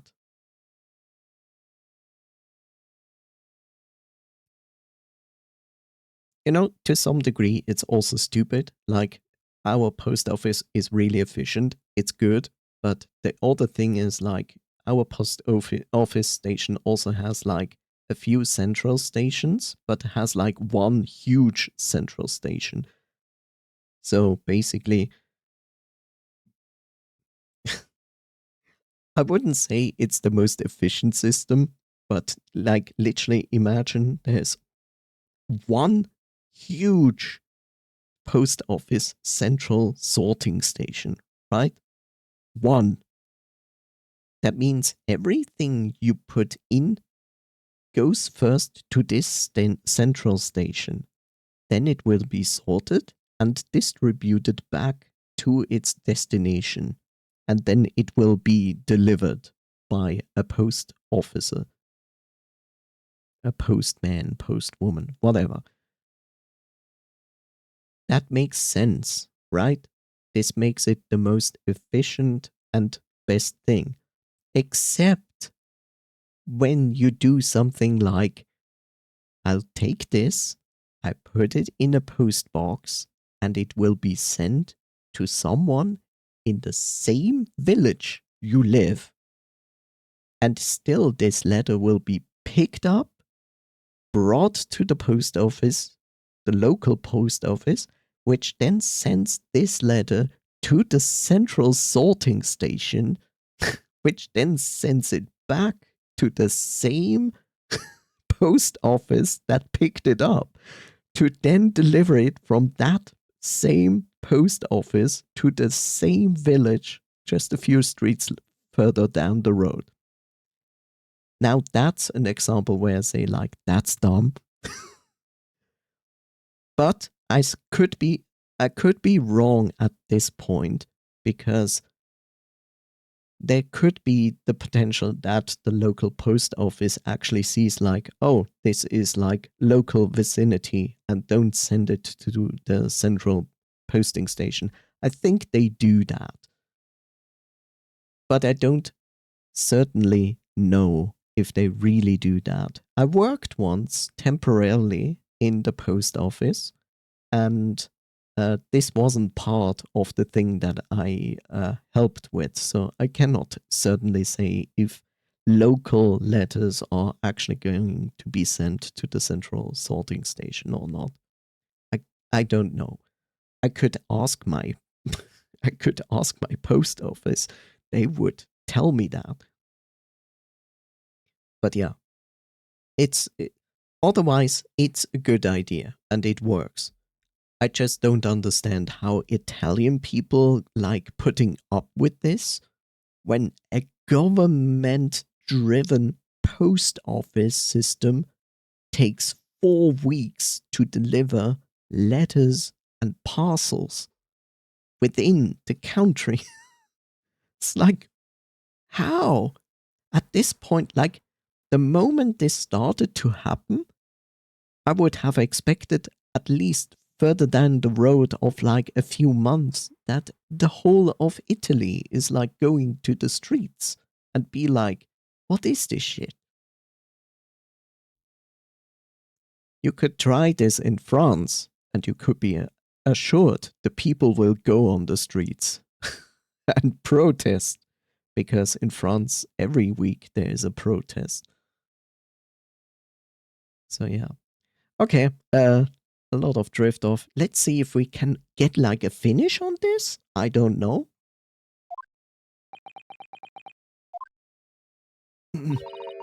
That certainly was a long trial. Ah, yes, it was. Your first ever try to on foreign soil, and your first victory. It was a wonderful performance. What are you talking about? My heartfelt congratulations. And to you too, Miss Susato. Thank you for your assistance. Not that you actually did anything. I suppose we should be happy. The trouble is, we're still completely in the dark about what actually happened. Well, we didn't have enough time. But isn't it wrong?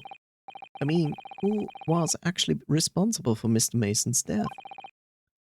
We don't even know that. The sole aim of the defense is to obtain a verdict that exonerates the defendant. You carried out your duty to perfection. Aye, you did. Mr. McGilded. And that girl is with him too. Well, it seems the stories are true. Huh? What stories? About the Sikhs' enormous fireworks they do be letting off when there is a verdict of not guilty. I'm sure yours must have seen them now. Spectacular, wouldn't ye say? Yes, definitely. I'd heard it was a sight to behold, and to be sure it was. And if you think, I suppose, for having an opportunity to see. I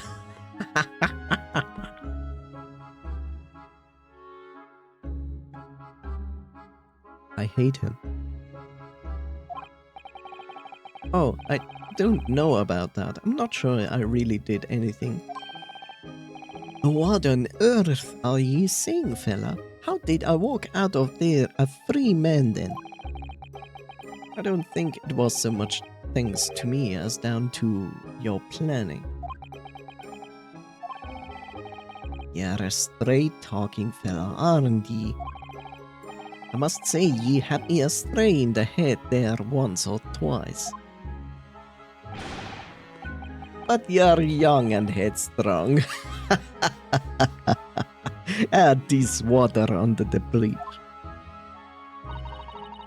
Congratulations, Mr. McGilded, on having your name cleared. Nothing's resolved. There's only one thing that matters to me. Oh? They've all seen that I didn't do that odious and absonant deed. This grand, is it not? I suppose it is? Now, the fine fellows of Scotland Yard can take matters in hand and sort out any wee details. They'll see it for what it is. They'll get to the truth. I've absolute faith in them, so I have, after all. I do be providing a good number of their wages with all the taxes I pay. It's not that funny. So then, as we agreed aforehead, 1,000 guineas for your troubles, fella. 1,000 guineas. 1,000 guineas, that's 1,100 pounds. That's pretty much money in that time. 1,100 pounds back then.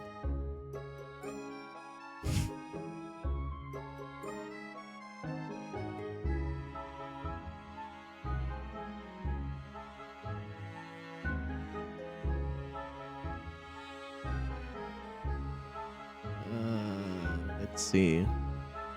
100 pounds in 1900 is equaling in purchasing power of... Holy shit, you will cry. Oh my god. And I can calculate that up. Oh my god. You will cry so hard. That's 100.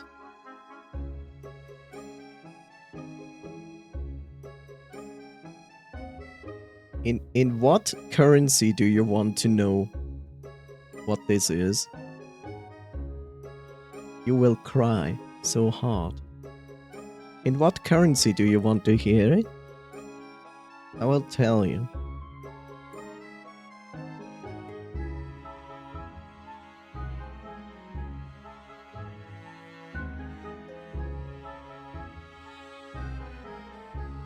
In US dollars. You will.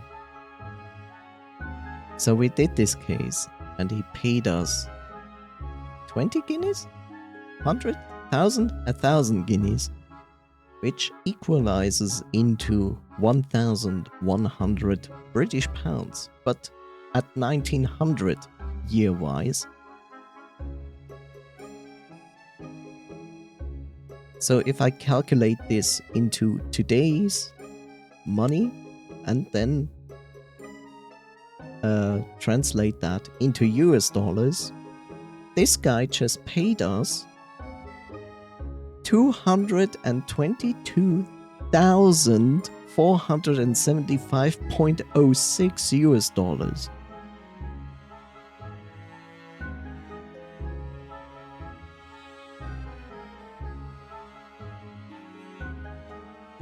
What do you say? Not even a house. In the house market today, in America, you can buy many houses with this. Are you kidding me? In America, when there was no house crisis, you paid like what? 30,000 US dollars for a house?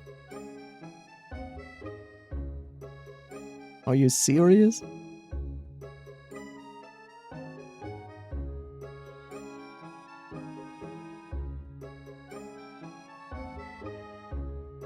Oh wait, the US also has now another crisis where everything became more expensive. Right. You have a point there. But I don't know. Like, With this money, you still could buy houses. Not a house. Houses. But give me that amount of money. I can live in royalties here. I wish I could say the same. But I can't. Which makes me sad. Let's see.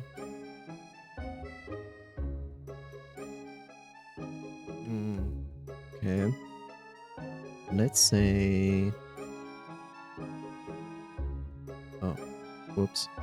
I mistyped there.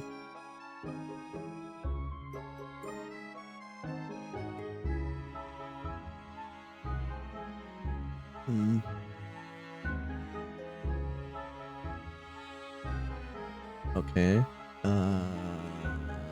Then we... 1, 2, 3, 4.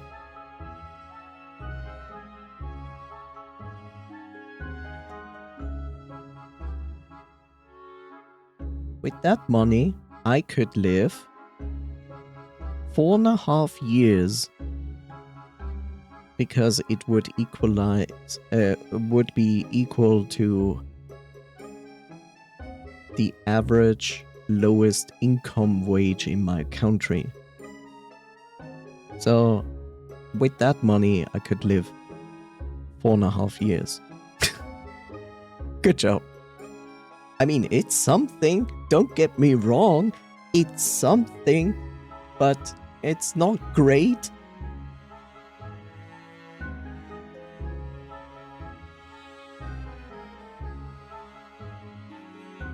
Number translate to a few generations of wealth here. Yeah, I can imagine. Lucky you.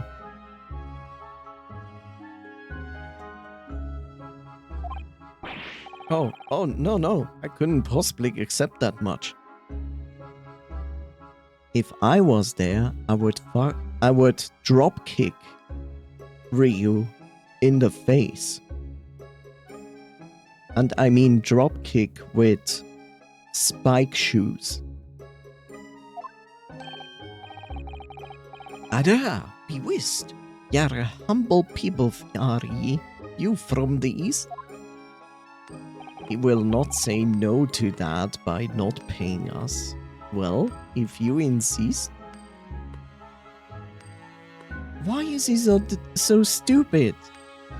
Like, why? You know, considering that he could probably have paid us much more than this, and we even said to that, no. We are like, he literally rips us off twice. I could live like kings for more than 10 years. You should not live like kings for more than 10 years. You should live like very well for your rest of life. For the rest of your life. It's much better. But you have these. Still in all, you deserve the reward. You don't need to live like a king. Fuck that. Just live well.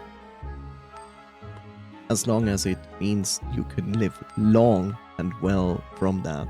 So much better. Who fucking cares for the wealthy lifestyle? You don't need that.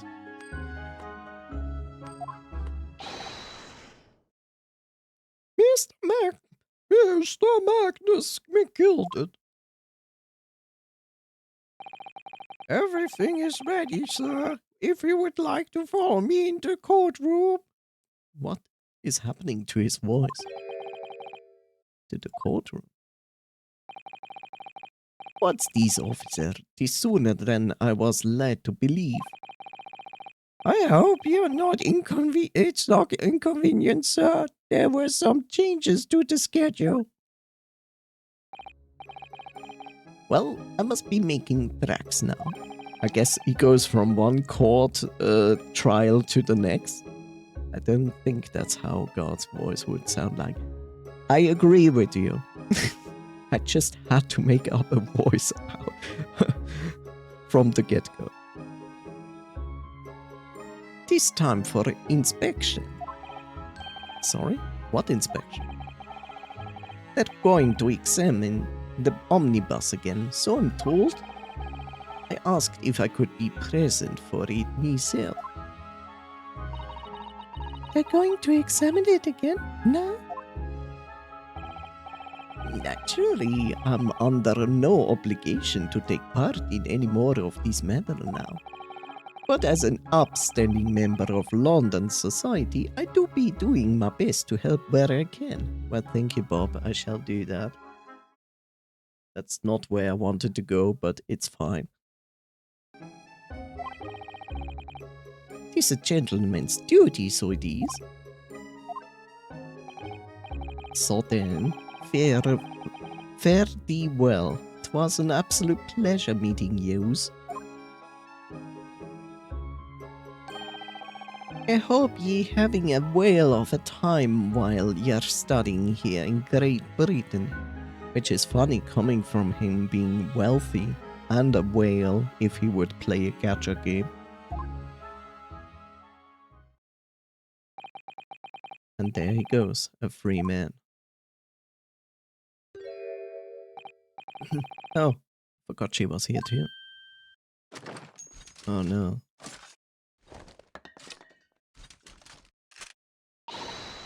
Don't move!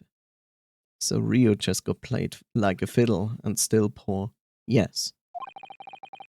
As I want to say, move on. She really does take forever to load that thing. Miss Lestrade, would you mind putting that thing down? You're a grown-up. Sorry? And I ate all grown-ups. I'm Peter Pan. I hate grown-ups.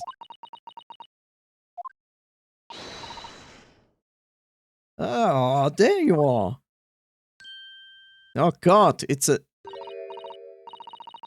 I don't even want to say this word, but yeah. The last he can do is walk away with more money than he can carry. I know she's gonna be a main character. But I need to give her a voice. Naughty, naughty, running off like that? Is this some kind of picnic? Who is this little girl now? And taking that with you as well? I was looking forward to the trial run of my experimental smoke grenade launcher. No thanks, woman, I have places to be. Ha.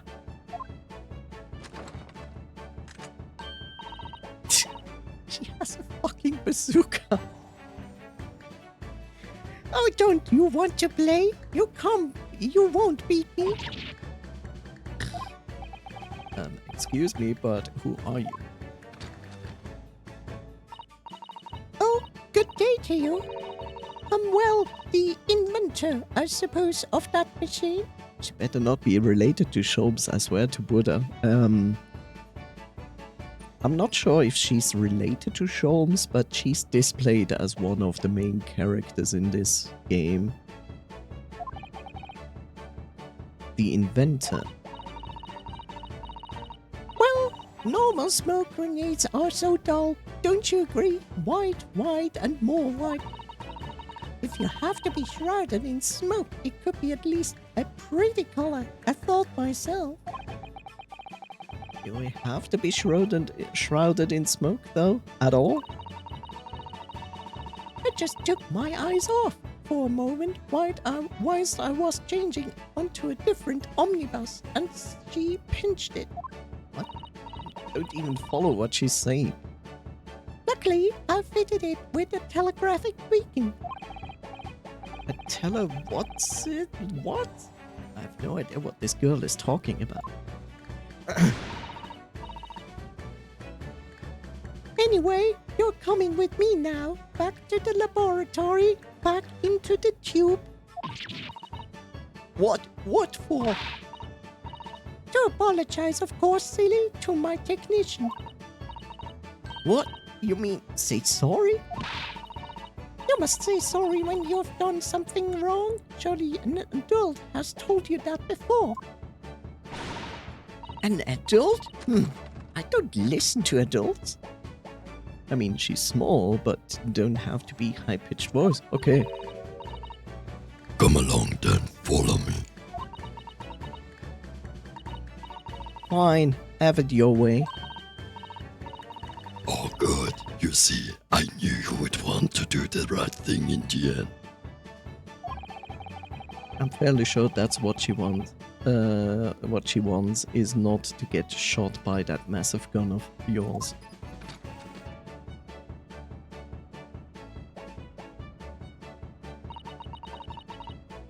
Well, believing then. Bye-bye. I'm so sorry for it. The Force. I prefer girls who speak like eldritch horrors beyond my comprehension. Ah. She was a lovely one.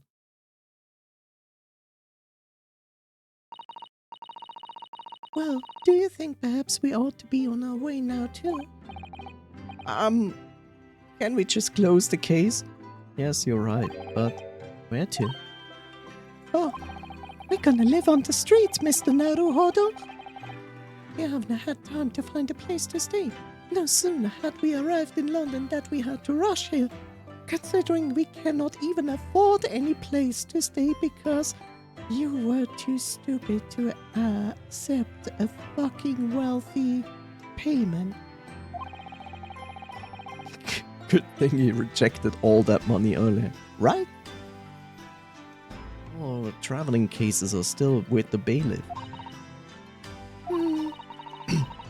I was originally planning to spend today in search of lodgings. But at this late hour in the day, I'm afraid we may be out of luck. Don't worry, though, I have a plan. We're gonna sleep in the Thames. If the worst comes to the worst, I've heard a lovely park where we could spend the night. Yes, and not getting, like, picked up by the police officer for, like, I don't know, sleeping on a public bench. Please tell me you're not thinking of Gilded Park. I know it'd be a little chilly at this time of the year, but our youthfulness will see us through. Yes, and they were found both dead next day. Until it rains, which it always rains in Britain. I'm not so sure about that. I think a midwinter London night will freeze a young person solid just as easily as an elderly one. British rains. Oh dear, that doesn't sound agreeable. I was starting to regret turning Mr. McGilded down.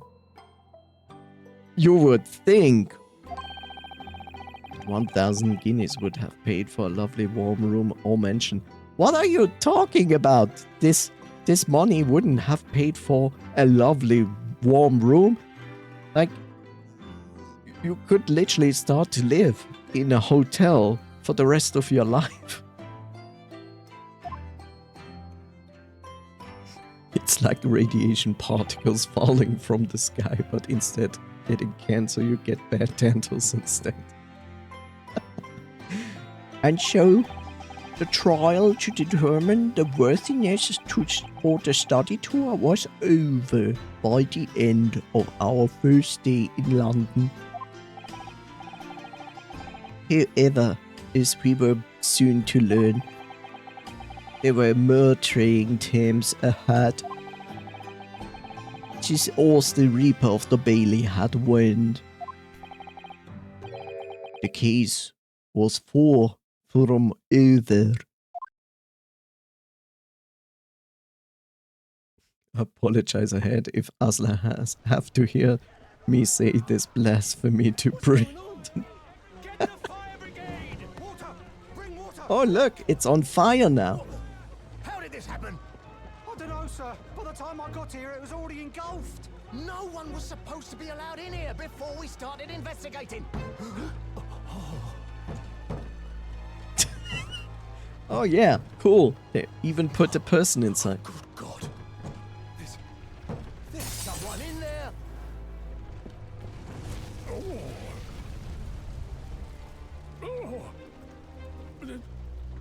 This can't be. What is this voice?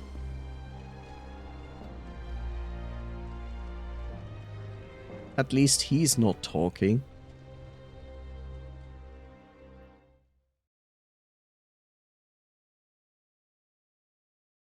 Yay! Finally, someone burned. The realm of the Reaper. What an achievement.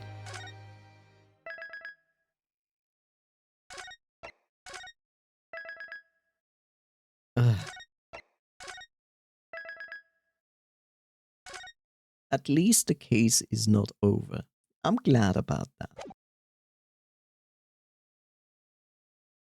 Someone has been sacrificed to the gods. Yay! The adventure of the clouded Kokoro.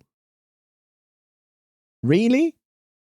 Really? They call it the adventure of the clouded heart. Okay, sure. Why not? Right?